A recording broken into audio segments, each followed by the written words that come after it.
یه بزرگی توی غلبه حالی و توی استغراقی رو به آسمان کرد که خدایا چه کار کنم تو مال من بشی. یه هاتفی یه سروش غیبی ندا داد که 2 جهان رو فدای من، 2 جهان رو. یعنی چی؟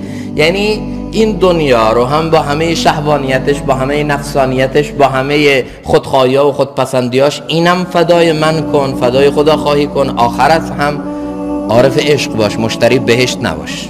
تو بهشت همه چیز هست، اما تو دنبال رضای من باش. اللهم انی اسألک رضاک والجنه. خدایا من اول رضا تو میخوام، بعد چی میخوام؟ بهشت تو.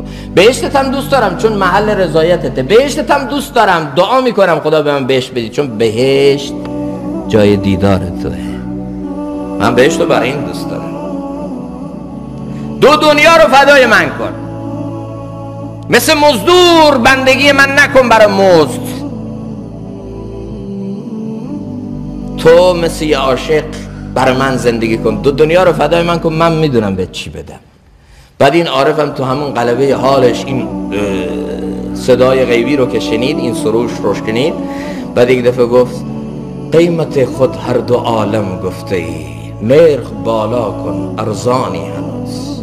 قیمت خود هر 2 عالم گفته ای، به خدا ارزونه، هنوز بیشتر، هنوز بالاتر، هنوز خدایا اینا قیمت تو نیست، تو بالاتر میارزی از این.